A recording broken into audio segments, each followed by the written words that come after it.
This is John Bailey, the epic voice of Honest Trailers, and you're listening to the Fiveish Fangirls podcast. It's a Fangirls podcast with five-ish people. The tangents and squee will continue. Squee.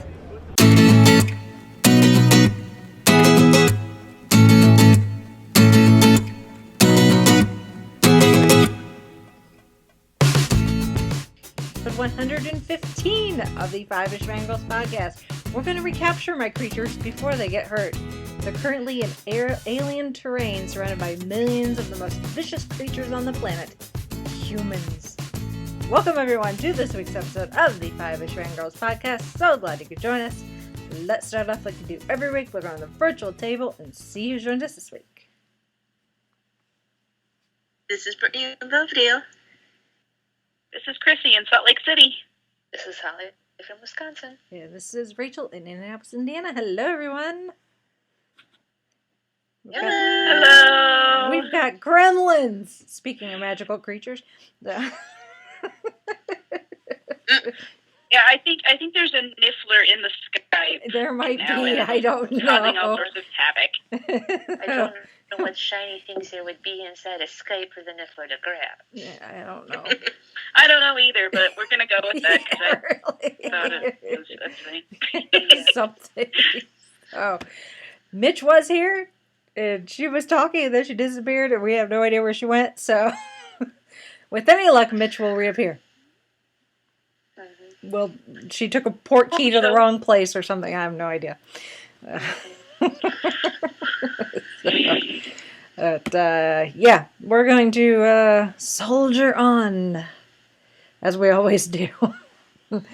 So, let's jump into news. Like we always do. Yes, yep. So, first off, in There's news, a fair amount of news this week. yeah. Well, we are recording a day late, so that we gave the news gods time to drop a few more morsels, I guess.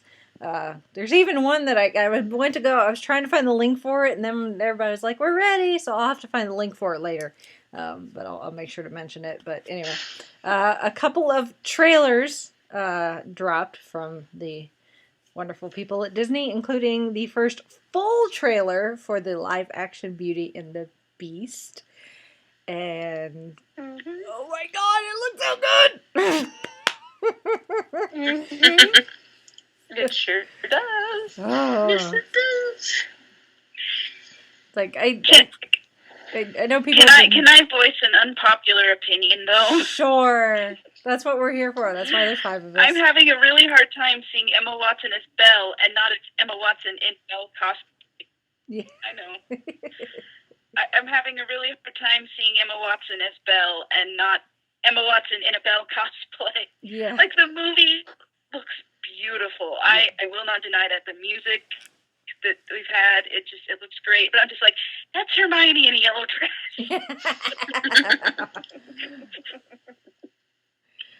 Maybe just a little. And I'm just like, yeah. But, like oh my gosh, the design for Miss Potts, though? Mm-hmm. I like that. And Luke Evans is Gaston. Up for me. That looks great. Yeah.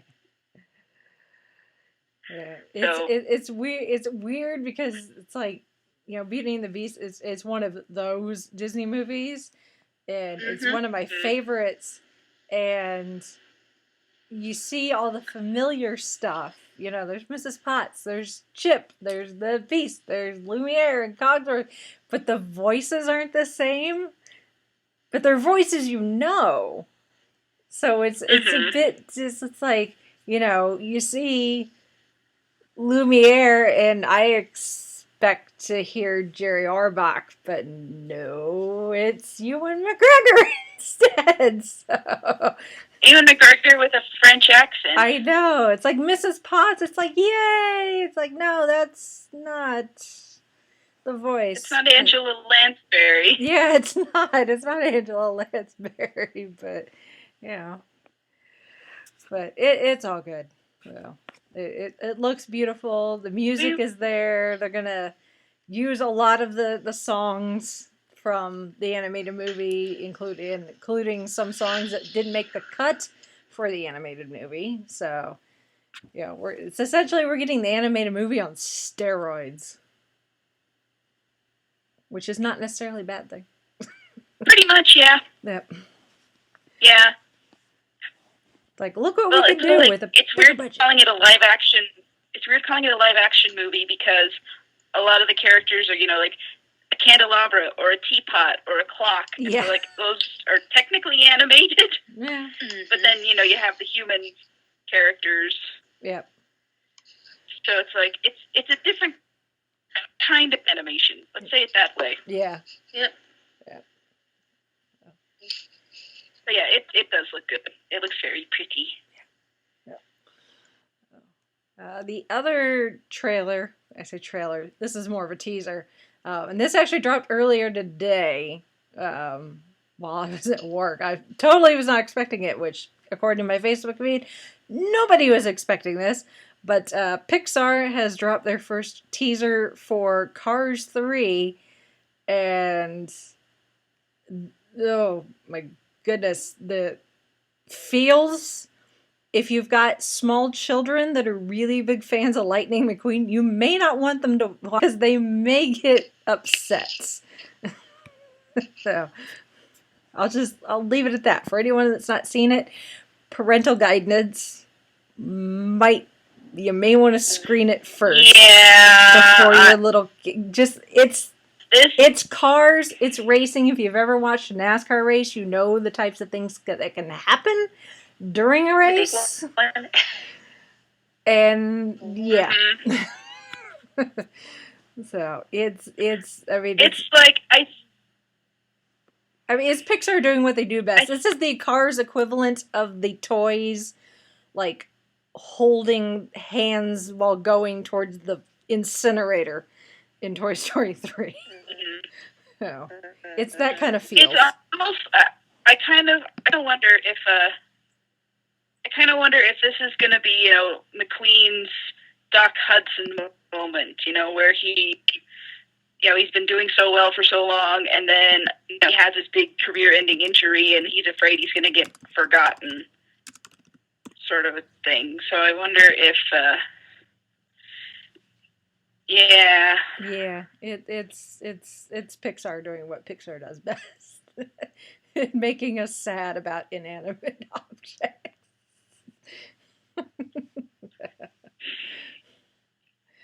Oh, Disney and Pixar. Oh, Pixar, what are you doing? Twist the knife. Although I don't know why they're calling it Cars 3. Cars 2 never happened.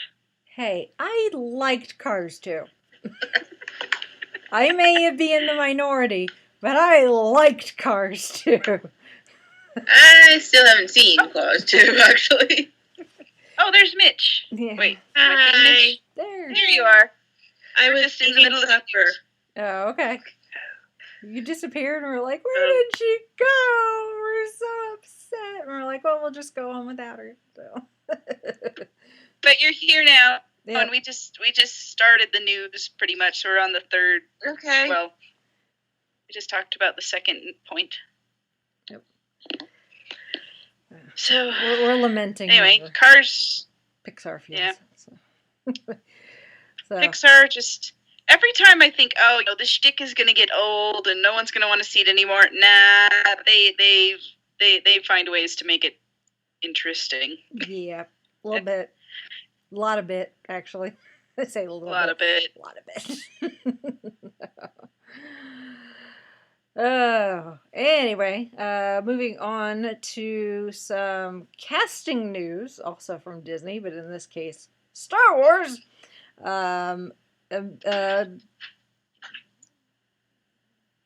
Amelia Clark? Yeah, I said maybe most people may not know her by name, but the Mother of Dragons is joining Star Wars. Yes. No word on what her role will be, but she's going to be in the Han Solo origin movie. And some people are saying, "Oh, she's going to be young Princess Leia," and I'm like, No, because she's about Probably the same not. age as Carrie Fisher was when they first made Star Wars. So, time-wise, I don't think it quite matches up. So, No. I'm not quite Although sure. I would not be I'm not quite sure how old Amelia is, but I don't think she's a whole lot older than the gentleman that they cast for Han Solo and young Lando. So she might be she could be another smuggler. She could be maybe Han's love interest before Princess Leia came along. Or, she could be just a Jedi. Well, no. No, there could be still Jedi. They've established that more Jedi survived than were previously known. I mean, she could be anybody at this point. We don't know. But, I mean, there are going to be other characters other than... Depending what they're going to pull from, because there's a couple younger Han Solo adventures before New Hope that I know have been published that I don't think are considered canon anymore, so I don't know if they pull anything from there to this. So they could take inspiration from, though. I mean, there were a couple female characters in those, so from what I can remember, she could be one of them. She could be a blend of some of them. Right, exactly. She could be someone totally new. She could be somebody sent to capture him. Yeah. Like, who knows? She could be a bounty hunter. Yeah. Who knows? There's no shortage of those in this Star Wars universe. So we will find out. So, but that's exciting. A recognizable face, I guess. Even if her, if you don't watch Game of Thrones, or if you didn't see Terminator Genesis, you may not know who she is. So. Yeah. Well, I always have to, because when I see her without the white hair, I always have to think, okay, that's her face, because she looks so different with her dark hair. Natural, I'm guessing, her dark hair. Yeah. So I always have to think about it. Yeah. And which sort of applies to our topic at hand, but we'll get to that. Yeah. A little bit. And the other piece of casting news, which, like I said earlier, we'll go and find the link for it later. But they have announced that they have cast Angela Bassett for the Black Panther movie, and apparently she's going to be playing Black Panther's mother. So I saw that too. That should be interesting. So, that's exciting. Yes. T'Challa has. Just kidding. They have his mother. And I'm sure she will be a force to be reckoned with, because Angela Bassett, she does these very strong, commanding, women. She's got the acting chops to boot. Yeah. So, I will find the link to that and make sure it goes in the show notes. So. Anyway, moving on to, we mentioned this a little bit several weeks ago, but we now have confirmation on who that classic era Doctor Who writer is that has written something for season 10. So, obviously, yes, Moffat kind of dropped that bomb at, New York Comic Con, I think. Yeah, I think so. Yeah, but Doctor Who Magazine has confirmed that it is, I don't want to butcher her name. It is Rona Munro. Yes.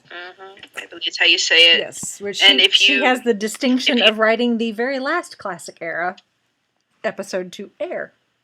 Survival. Which is Survival, which is, I think it's a fairly good one. As with anything with Doctor Who, you're going to have fans and detractors of each story, but I like Survival. So they went out on a high note. So yeah, so I'm looking forward to seeing what she brings to the new series. I don't know anything else about her. She wrote Survival. Yeah. Yeah. It says that she's written the 9th episode of this upcoming season. Yeah. So we'll have to wait a few weeks after Easter Saturday to see her particular episode. Easter Saturday. Yeah, and it looks like, as far as I can tell, it's probably just a one or a one episode thing. She's not doing a 2-parter or anything. Yeah. But I could be wrong. Yeah, really. You never know under Stephen Moffat's. Speculation is kind of pointless, even though we do it anyway. Especially with Doctor Who. You can't see me, but I'm just sort of shrugging and saying, it is what it is.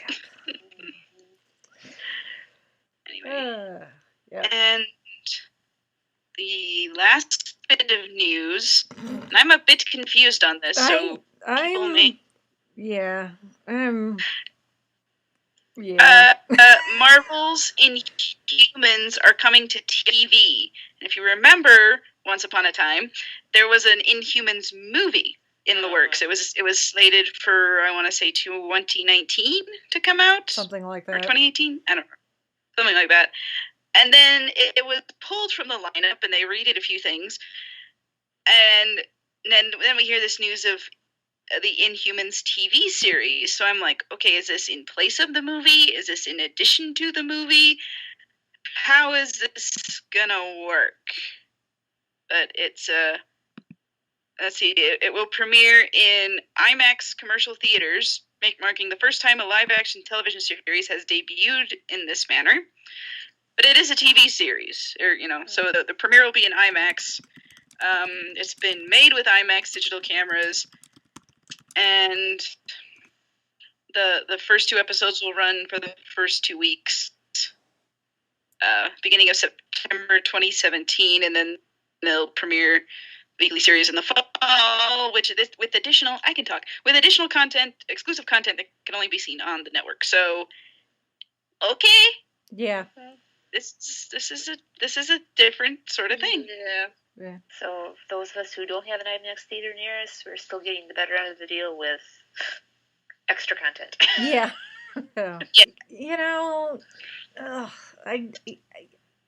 Me, I'm the big Marvel, banner waving, card carrying fangirl, but I just, I don't know how I feel about this, just because I hate, I'd love more Marvel content, but at the same time, I hate the idea of Marvel putting effort and money into something that possibly will fail. So it's like Agent Carter was good, but they didn't market her very well, which ended up being her undoing. And BTW, Haley Atwell's new show, has already been canceled, so pick her up. We need Agent Carter season 3. But anyway, we saw them try to do the spinoff with Bobby and Hunter, and that didn't get anywhere. So it's like, is this really what you think people want to see? Because, Agents of S.H.I.E.L.D. is doing okay, but other than, getting like one more season of Agent Carter to kind of wrap that up, I really would just like to see them focus on Agents of S.H.I.E.L.D. and the Netflix series. And keep those strong and going for as long as possible. So. I'm a little puzzled about the whole IMAX thing. It's just like, okay, you're gonna film it all in IMAX, but you'll see people will be able to see the first 2 episodes in theaters in IMAX. But it's like, most people are like, okay, do I see it in IMAX or do I stay home and watch it on my TV? That I'm already paying for satellite or cable or whatever it is you have, or see it on Hulu. Exactly. Like, people are people gonna? And maybe they will. I mean, there are people like Rachel who will probably go out and see this. Oh yeah. Like if they if it gets picked up and it actually happens, I will be there with bells on. But at the same time, it's like, I don't want the other shows to hurt because they're trying to do something that ultimately is probably not going to be that successful based on the track record so far with the TV-based Marvel shows. And I'm still disappointed about the whole Marvel's Most Wanted with Bobby and Hunter, because I like those two, and they're gone from S.H.I.E.L.D., and I'm just like, I mean, not that I don't enjoy S.H.I.E.L.D., but I'm just like, I feel like there's a hole in my heart, and it's not being filled. Yeah. But we'll see. If it does well and succeeds, then yay. We're just right now we're voicing a little bit of concern. That's all. Just a smidge. But anyway. That's what we've got going on, though. Yep. So.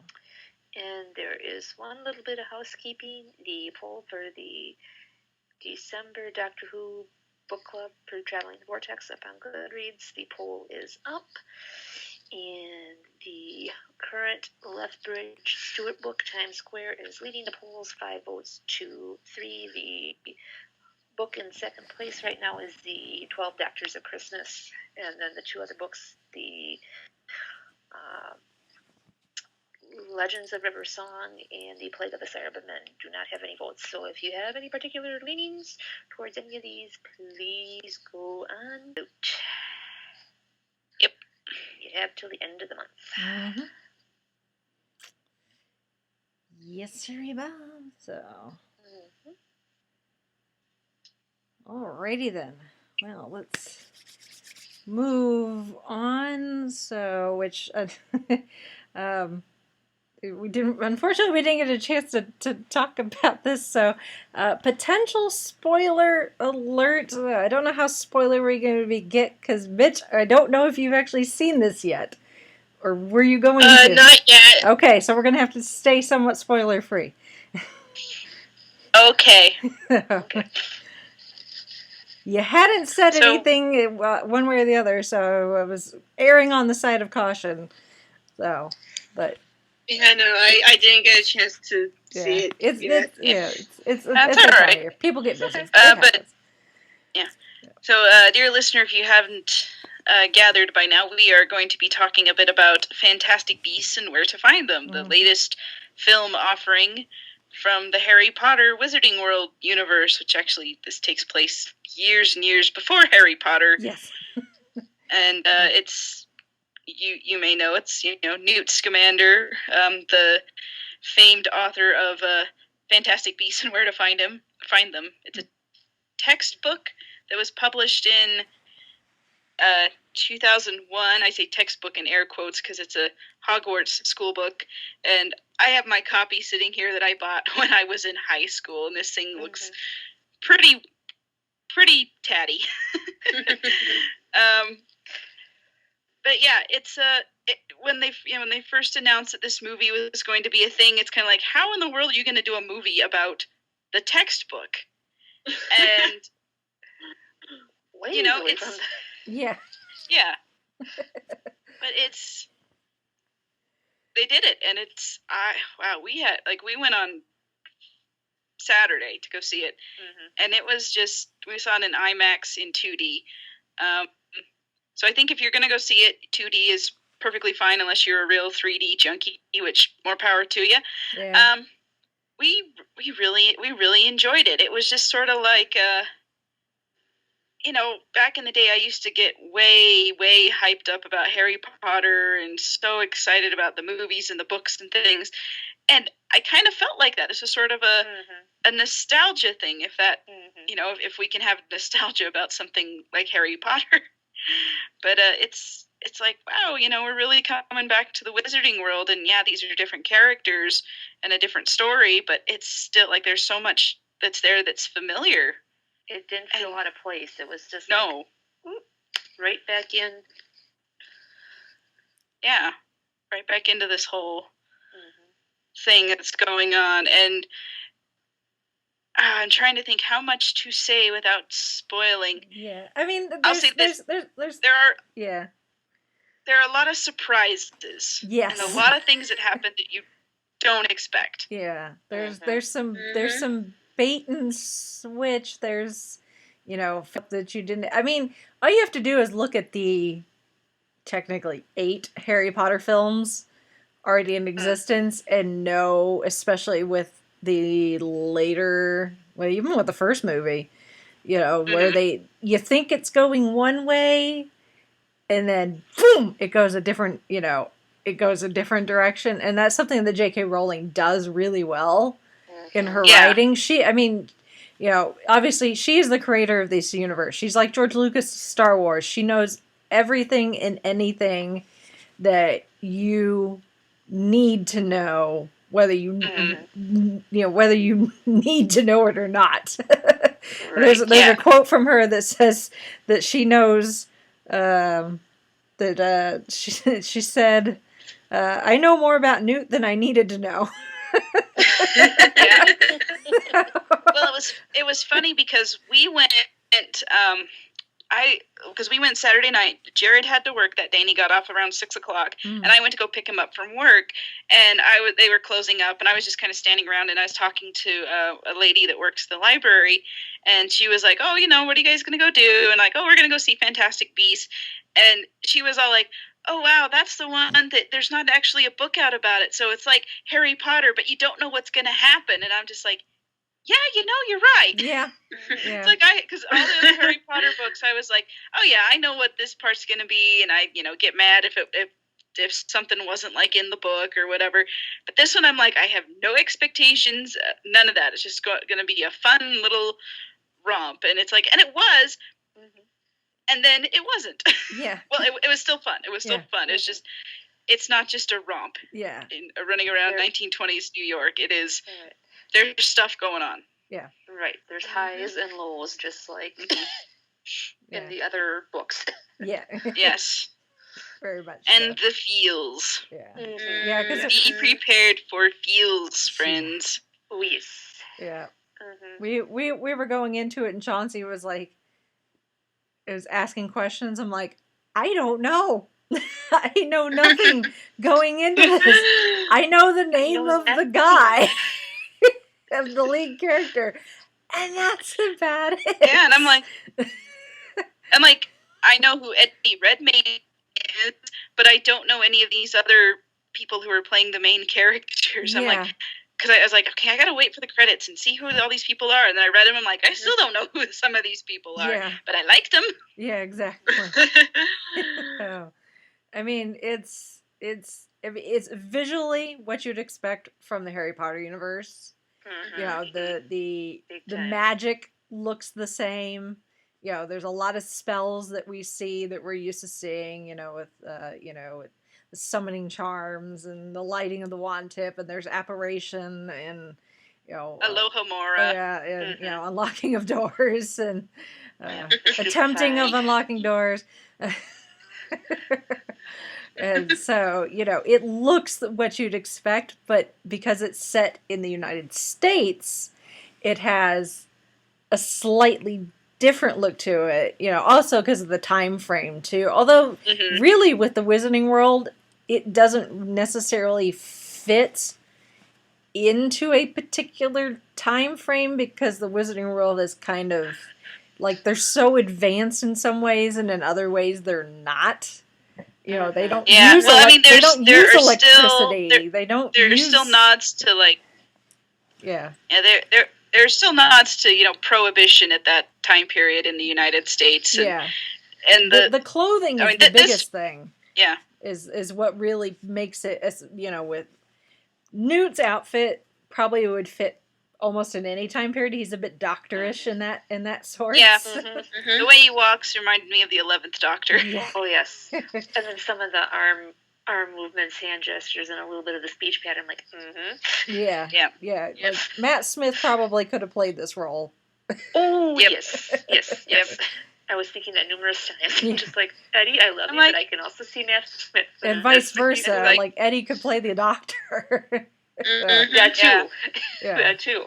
Yeah. And Newt is very Doctor-esque, and I haven't seen Eddie in anything else, so I'm not sure how much of his portrayal of Newt is that's just Eddie Redmayne and the way he talks, and how much of that was J.K. Rowling's, direction to him, saying, this is the way I envision in my mind. This is the way Newt looks, his speech patterns and the way he, looks at people and doesn't look at people, So I think that's a lot of because there were some times when he would speak so softly I couldn't really understand what he was saying. Yeah. So I'm like, okay, when this movie comes out on DVD or Blu-ray or something, I'm gonna have to watch it with subtitles because I know there's stuff. And then I was watching I think he was on Graham Norton. There was a clip of him doing that.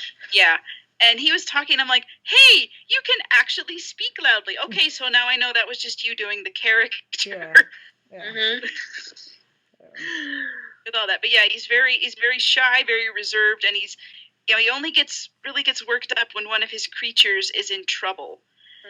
Yeah. And that kind of thing. Like, he just doesn't do well around humans. Okay, there are people who are headcanoning him as autistic, and that the magical creatures are his, and the care of his magical creatures are his special interest. I could almost see that. I would say that would be accurate. I mean, because I was just kind of, because he just does not do well. I can just notice he doesn't really do well with people, especially people he doesn't know. And he's got a lot of I don't know how to say it exactly. I want to say tics and mannerisms, but that's not quite it either. It's just Stims. What's that? Because there's certain actions that autistic people do that's referred to as stimming. It's a calming. It's like certain behaviors, repetitive usually, that helps calm people with autism, or that could when be they're feeling like anxious and they're and stuff. Well, he kind of does this thing where he sort of hunches over and he doesn't really look look the person in the eye that he's talking to, especially when there's a character who's like, very brash. Yeah. Autistic people are often not very good at the whole eye contact thing. Yeah. When I talk to people, I sometimes find myself looking off to one side or whatever. Yeah. And it's only something that autistic people do that.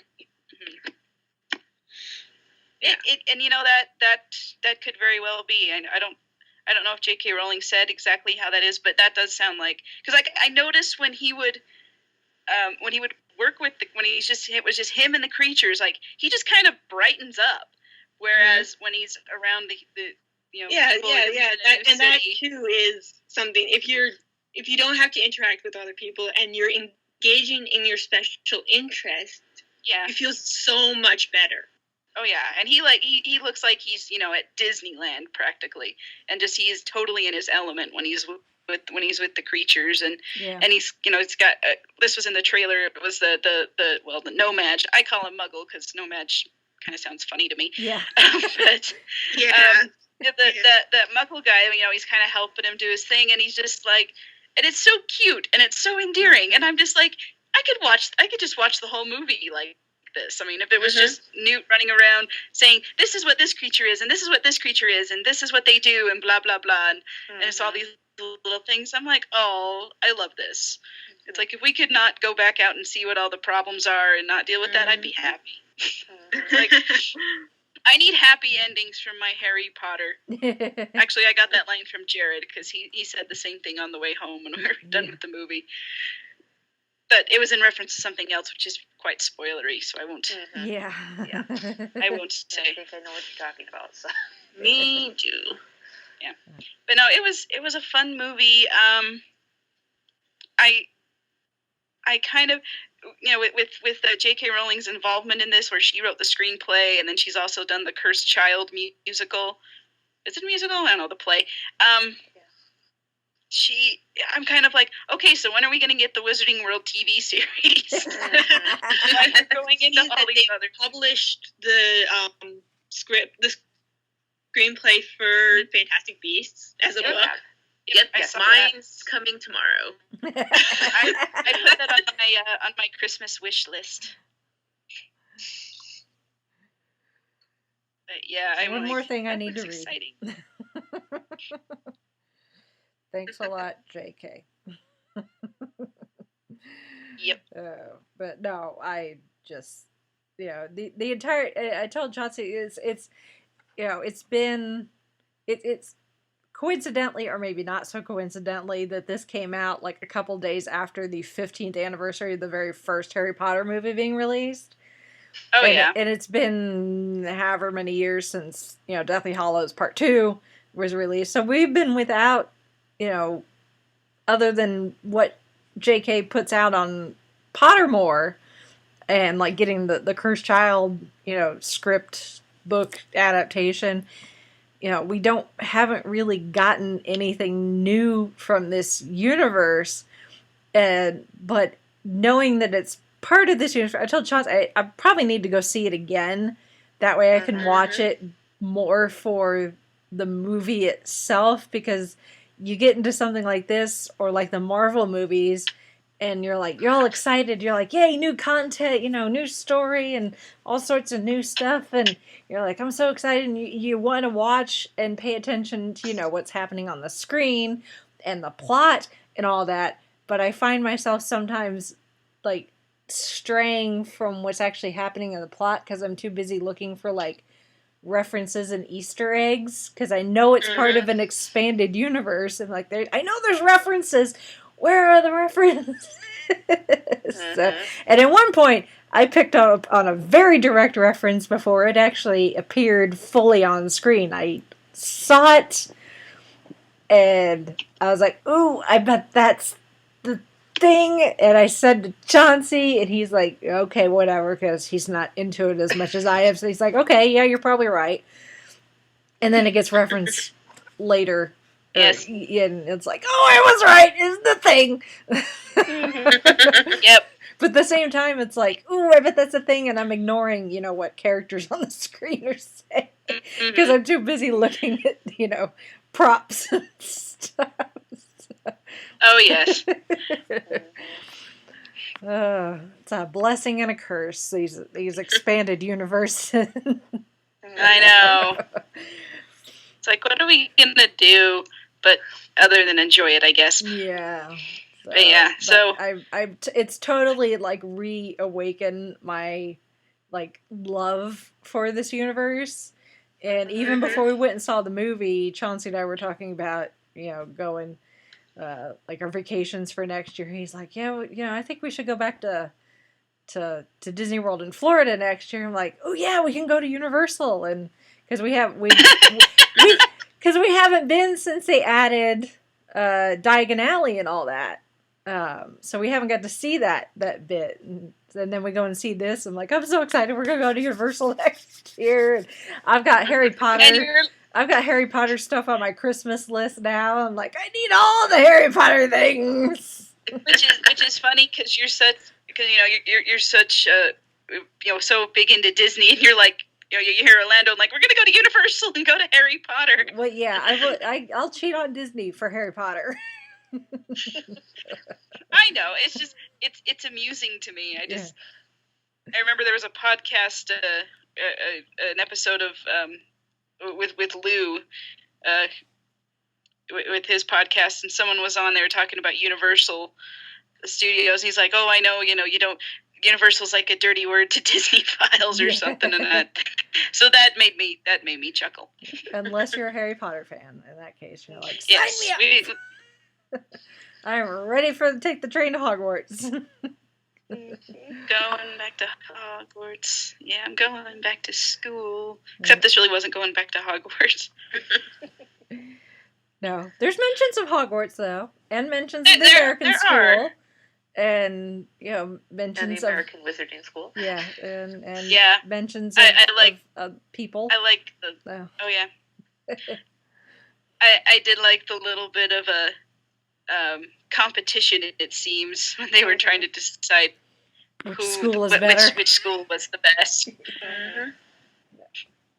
Yeah, there's definitely a culture clash between Newt and the American wizards, but at the same time you realize just how similar the worlds are as far as their politics go. Oh yes. Yeah, so a lot of the things that cause stuff to go into motion that we saw in the Harry Potter films. This is what's building, the framework for that. So, if you paid attention to your magical history, then you can. Or you can just go look it up on Pottermore, because she's been releasing it drip by drip. Yeah. Throughout, partially to get ready for this movie, but also partially because they have announced, they're setting up more movies in this part of the Harry Potter universe. So yeah, this one definitely sets all that up. So yeah, bear in mind there is more to come, and I don't think that's a spoiler to say so, because they've said that it's going to happen. Yeah. Mm-hmm.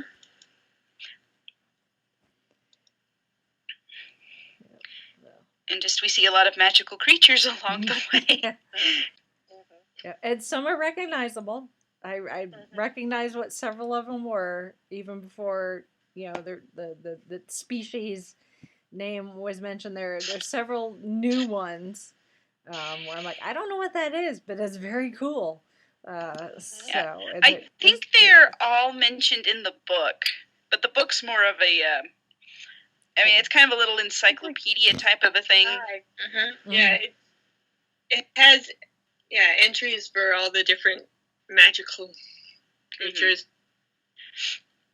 Yeah, and so when I came home, I looked it up in my copy of the book, and I'm like, I remember that one, I remember that one, I remember that one. And then even some that I didn't hear the name of it, because, like I said, Newt's voice he's kind of quiet sometimes. I'm like, oh, that's what that one was.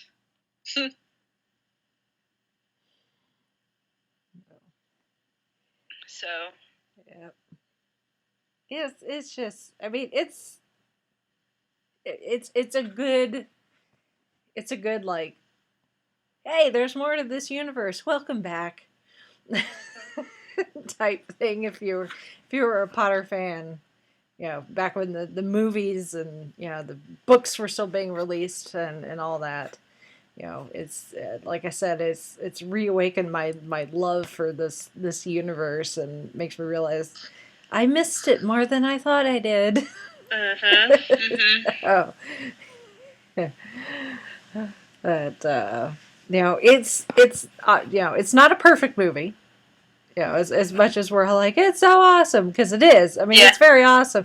It's not perfect. The plot is,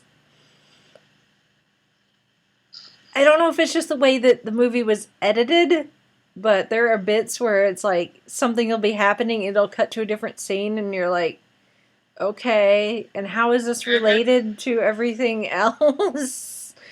So there's some of it, a lot of it gets tied together in the end. The resolution, I guess, for this particular storyline, but it also leaves some things not resolved, because hey, there's 4 more movies coming. Right. Gotta leave a few plot holes. Little few threads not tied off completely, because we gotta have a reason for sequels. Oh, of course. Fantastic soundtrack. Although, oh yeah, soundtrack. I'm like, I just bought the Doctor Strange one. Now you want me to buy another one? Okay, fine. I still haven't bought it yet, but I probably will within probably next paycheck. Yeah. Because they do reuse at least one of the themes from the movies. So, which if you watch the trailer, you know that theme. So, it's like the well, even because when the movie first started, and the opening titles are very reminiscent of how they did the Harry Potter ones, and they had that little dun dun dun dun dun dun dun. But then you're listening to it, and Jared even said it was we're watching it like in universe, but even the music is tweaked just a little bit to say, yeah, it's the same thing but different too. Yep. Very much so. But, I'm excited. I kind of want to see it again. Not sure if I want to see it in 3D, I do too. Though. I saw it in 2D, but it was 4K. Okay. And I don't know if it was our particular theater or where we were sitting in the theater, but unless in any scene where they were panning and the camera wasn't focused on like one particular person, the edges, it was very muddled for me. I don't know how to describe it. It almost had like a fish eye look to it. And Chauncey didn't say anything, so I don't know if it was just me or what. But it's I don't know if seeing it in 3D, if that would make that worse. Or I saw it in 3D, and I didn't remember really seeing anything that was muddled. Yeah. Yeah, let's see. I mean, there were a lot of the scenes go by really fast. I saw it in IMAX 2D because that was the showing we could make it to, and it wasn't too late. I mean, and maybe it's just because it was an IMAX screen, because there was like so much I was trying to see on the screen, and I didn't get to see it all. So yeah, I'm like, oh, I really want to go see this again. Yeah. But it's like I kind of remember some of that, but it was just I just chalked it up to, oh, I'm in an IMAX theater and the screen is huge and I can't possibly see everything all in one showing. Yeah. Well, the resolution, the aspect ratio is different for IMAX as compared to like your standard movie screen compared to like a 4K, which is what our movie theater does unless you see it in IMAX or in 3D. Well, no, because our movie theater, all of the theaters except for one, I think, are all the 4K, but they are adapted for 3D as well. So it would be 3D in 4K, unless you did the premium theater, which I don't know if the resolution in that is different, but I know IMAX is different. It's a slightly different aspect ratio and a different resolution, which makes it way more clearer. So no, I may need to go see it in IMAX, maybe not 3D, but IMAX 2D, and see if I notice any difference. So I should probably also ask Chauncey too and see if he noticed as well. Probably not. He was probably too busy trying to figure out what the heck was going on. So. He's like, I don't know who this person is. What's that creature? What's that? I'm like, I don't know. We're gonna watch and find out. So I don't know. It's probably good in 3D. It's probably not Doctor Strange in 3D. So, funnily enough, we get movies released within 2 weeks of each other that have to do with magic. Yeah. We're either all going to be magicked out, or we're all going to be running around with a sling ring on one hand and a wand in the other. Going, Dumbledore, I have come to bargain. Magic, Like, Dumbledore, I have come to bargain. Yes. That would be an interesting meeting. Strange and McGonagall. Strange and Snape. Yeah. Oh, good Lord. Oh, man. Oh, Snape. Yeah. Oh, we can't have Snape in any more of the movies. I just got sad. Unless it's young Snape. Oh, yeah, unless it's young Snape. Yeah. But timeline-wise, it may not matter, actually. So probably not. Yeah. I'd probably not even. Considering a lot of the characters that we know are not born yet, except for one who gets name dropped. Yes. Because they are quite old by the time we see them in Harry Potter. So. And also a certain family gets name dropped as well. Yeah. Because everyone knows everyone in the wizarding world. Like, wizarding world, it's big, but not as big as you think. It's well, I mean, they even said in Harry Potter, like all the pure blood wizarding families are intermarry because if they want to stay pure blood. Yeah. But to quote Charming, no Thanksgivings. Yeah. Yeah. Something like that. Yeah. Yep. Well, yeah. Fantastic Beasts and Where to Find Them. It's kind of a mouthful as far as titles go, but Oh, I've just been calling it Fantastic Beasts. yeah. Mm-hmm. If you're But in the it's know, all- you know. So, you know. And if you People know don't what you're talking about, and if they don't, they're probably going to see some Oscar bait movie, something. probably. Anyway, well, I guess that does it for our spoiler-free review. Yeah. Yeah. Considering, yeah, because Maybe later we can do a spoilery one or something. But Yeah. if you, dear listener, got to see Fantastic Beasts, or you just want to talk about the Harry Potter universe in general, and you would like to talk to us about that on the podcast, you can send us feedback. Our email address is fiveishfangirls@gmail.com. You can also go to our website, the fiveishfangirlspodcast.blogspot.com. You can find us on all the social medias. Our links are on our website, Facebook and Twitter and such. And also, we have a YouTube channel, and we also we're on iTunes, Stitcher Radio, and the Google Play Store. And you can also find links to our Amazon shop.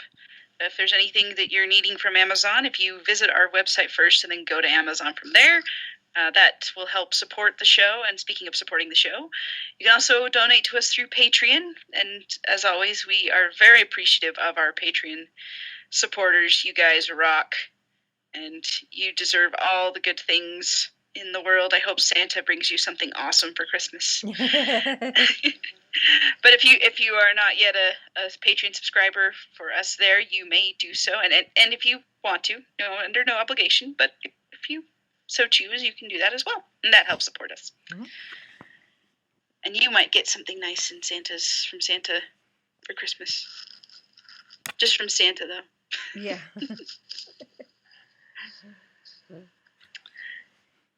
Santa. But, good old Santa. Yeah. He's real. We've seen him on Doctor Who. Anyway. Yes. He leaves tangerines, and tangerines are tasty. Yeah. Yep. Awesome. Well, that is, I guess, going to be it for us. So I guess coming up on the schedule in the near future, the librarians are back.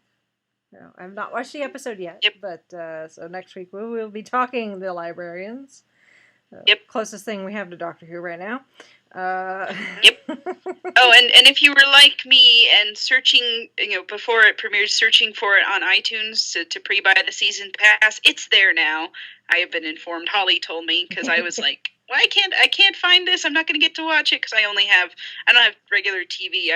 Whatever I get on the internet is what I get. And I would rather pay for it. And she said, oh, no, it's on iTunes. I'm like, really? So it's there now. So if you've been looking for it, go get it. Yeah. Yes, go get it and then watch it so that you can join in the conversation next week about the librarians. And then beyond that, got some stuff that we need to talk about. We'll talk about that after we're done recording here. And then, of course, there's that little Star Wars movie that's coming out in a few weeks. So. Oh yeah. Which I don't know. I don't know how many people are actually going to go see that one, though. I don't know. So, apparently, tickets for it have gone on sale in the UK, but not here in the US yet. And I keep checking, like, Fandango and all that, like, where are my Rogue One tickets? And they're like, sorry, there are enough showings in your area within, like, a 50-mile radius. I'm like, why aren't they on sale yet? Like, I bought my Doctor Strange ticket, like, a month in advance. Why is there I know, and it's the same, basically the same company. It's like, come on, Disney, what are you doing? Oh, yeah. Are you guys still trying to get Moana out? I guess maybe it'll go on sale after Moana comes out on Wednesday. I don't know. Maybe. I don't know. So anyway, but yeah, there's that little Star Wars movie that we'll be talking about in a few weeks. So, and the Doctor Who Christmas special, which Of course. I was trying to hold off on not watching the clip that they released for Children in Need, and then I broke. So. I went ahead and posted it and squeed all over the place because I'm like, woohoo, Doctor Who's coming back, and it looks awesome. So, lots of exciting stuff to round out the year. So, but for now, I think we shall sign off for this week. This is Brittany and Bozo saying goodnight. This is Chrissy saying goodnight from Salt Lake City. This is Mitch saying goodnight from Kitchener, Ontario. And this is Rachel in Indianapolis, Indiana. Do you believe in magic? Yeah.